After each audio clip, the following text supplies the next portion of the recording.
നിന്നെ സ്നേഹിക്കുന്ന മക്കൾക്ക് ഉള്ളതാണല്ല പദവികളും അടിയാനും തിരിച്ചറിവാൻ അപ്പനെ ബുദ്ധിയെ തെളിക്കാം അടിയാനും തിരിച്ചറിവാൻ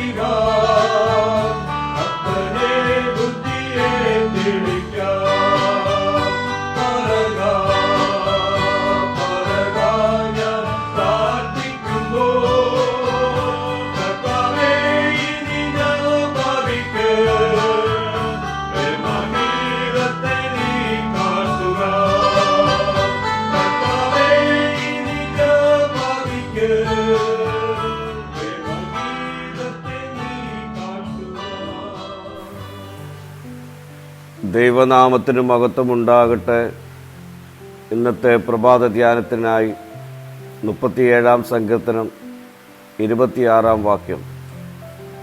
അവൻ നിത്യം കൃപാലുവായി വായ്പ കൊടുക്കുന്നു, അവൻ്റെ സന്തതി അനുഗ്രഹിക്കപ്പെടുന്നു.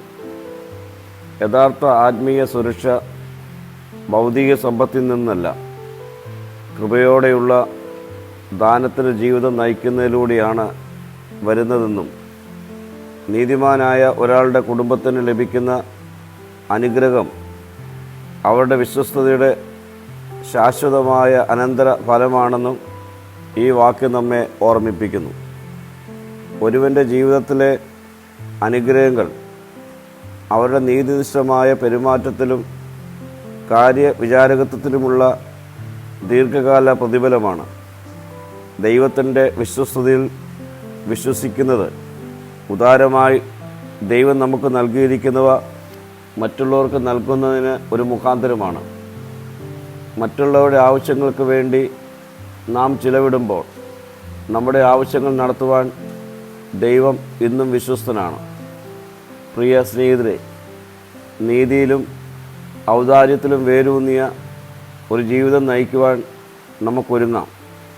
അതിലൂടെ നമ്മുടെ വരും തലമുറ അനുഗ്രഹം പ്രാപിക്കുവാൻ ഇടയാവും. പ്രാർത്ഥിക്കാം. കർത്താവേ, നീ തന്നവയിൽ നിന്ന് മറ്റുള്ളവർക്ക് ഔദാര്യമായി നൽകുവാനുള്ള കൃപ എനിക്ക് നൽകണമേ. മഹത്വം നീ എടുക്കണം. യേശുവിൻ്റെ നാമത്തിൽ തന്നെ. ആമീൻ.